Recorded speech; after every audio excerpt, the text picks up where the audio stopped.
1 ദിനവൃത്താന്തം 16 അധ്യായം.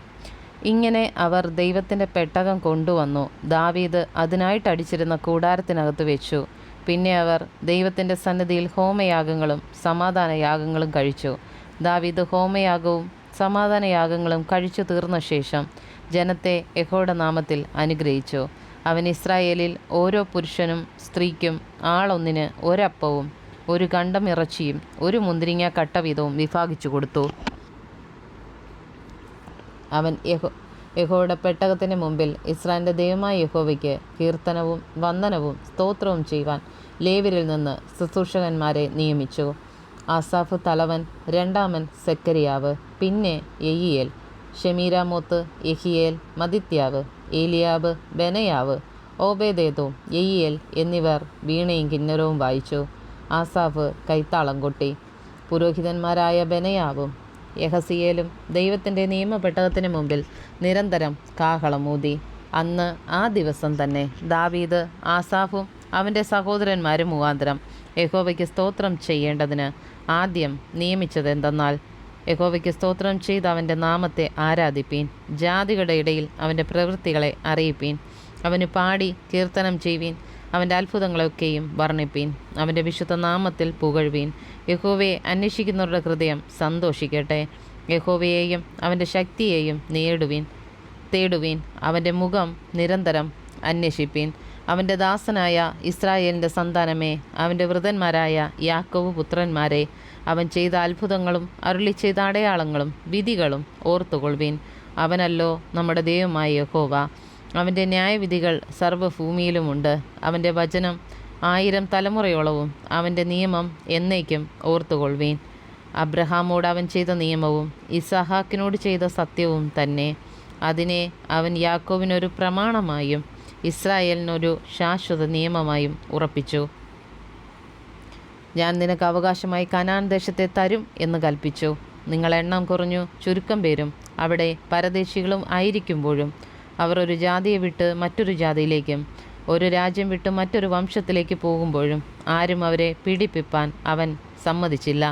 അവർ നിമിത്തം രാജാക്കന്മാരെയും ശാസിച്ചത്, എൻ്റെ അഭിഷിക്തന്മാരെ തൊടരുത്, എൻ്റെ പ്രവാചകന്മാർക്ക് ദോഷം ചെയ്യുകയും അരുത്.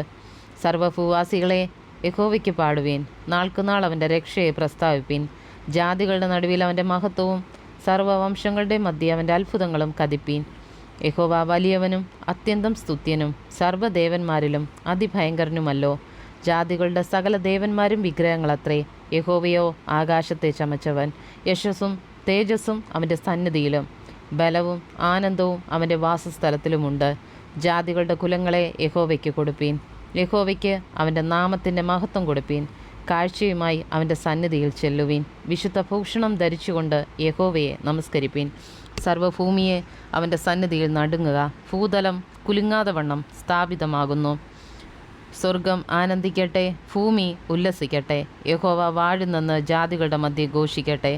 സമുദ്രവും അതിൻ്റെ പൂർണ്ണതയും മുഴങ്ങട്ടെ, വയലും അതിലുള്ളതൊക്കെയും ആഹ്ലാദിക്കട്ടെ. അന്നു വനത്തിലെ വൃക്ഷങ്ങൾ യഹോവയുടെ മുമ്പിൽ ആർക്കും. അവൻ ഭൂമിയെ വിധിപ്പാൻ വരുന്നുവല്ലോ. യഹോവയ്ക്ക് സ്തോത്രം ചെയ്യുവീൻ, അവൻ നല്ലവനല്ലോ, അവൻ്റെ ദയ എന്നേക്കുമുള്ളത്. ഞങ്ങളുടെ രക്ഷയായ ദൈവമേ, ഞങ്ങളെ രക്ഷിക്കണമേ. തിരുനാമത്തെ വാഴ്ത്തി നിന്റെ സ്തുതിയിൽ പുകഴുവാൻ ജാതികളുടെ ഇടയിൽ നിന്ന് വിടുവിച്ച് ശേഖരിക്കണമേ എന്ന് പറയുവീൻ. ഇസ്രായേലിൻ ദൈവമായ യഹോവ എന്നും എന്നേക്കും വാഴ്ത്തപ്പെട്ടവൻ. സകല ജനവും ആമേൻ എന്ന് പറഞ്ഞ് യഹോവയെ സ്തുതിച്ചു. ഇങ്ങനെ പെട്ടകത്തിന് മുമ്പിൽ ദിവസം പ്രതിയുള്ള വേലയുടെ ആവശ്യം പോലെ നിത്യം ശുശ്രൂഷിക്കേണ്ടതിന് ആസാഫിനെയും അവൻ്റെ സഹോദരന്മാരെയും ഓബേദേദോമിനെയും അവരുടെ സഹോദരന്മാരായ 68 പേരെയും യഹോവയുടെ പെട്ടകത്തിന് മുൻപിലും യദൂഥൂൻ്റെ മകനായ ഓബേദേദോമിനെയും ഹോസയെയും വാതിൽ കാവൽക്കാരായും നിർത്തി. പുരോഹിതനായ സാദോക്കിനെയും അവൻ്റെ സഹോദരന്മാരായ പുരോഹിതന്മാരെയും ഗിബെയോനിലെ പൂജാഗിരിയിൽ യഹോവയുടെ തിരുനിവാസത്തിന് മുൻപിൽ യഹോവ ഇസ്രായേലിനോട് കൽപ്പിച്ചിട്ടുള്ള അവൻ്റെ ന്യായപ്രമാണത്തിൽ എഴുതിയിരിക്കുന്ന പ്രകാരമൊക്കെയും രാവിലെയും വൈകുന്നേരവും നിത്യം പീഠത്തിന്മേൽ യഹോവയ്ക്ക് ഹോമയാഗം കഴിപ്പാനും അവരോടുകൂടെ ഹേമാൻ, യദൂഥൂൻ മുതലായി പേർ വിവരം പറഞ്ഞിരിക്കുന്ന ശ്രേഷ്ഠന്മാരെയും അവൻ്റെ ദയ എന്നേക്കുമുള്ളതെന്നിങ്ങനെ യഹോവയ്ക്ക് സ്തോത്രം ചെയ്യുവാനും നിയമിച്ചു.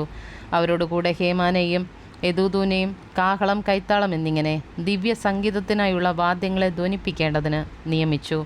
യദൂഥൂൻ്റെ പുത്രന്മാർ വാതിൽ കാവൽക്കാരായിരുന്നു. പിന്നെ സർവ്വജനവും ഓരോരുത്തൻ താൻ തൻ്റെ വീട്ടിലേക്ക് പോയി. ദാവീദും തൻ്റെ കുടുംബത്തെ അനുഗ്രഹിപ്പാൻ മടങ്ങിപ്പോയി.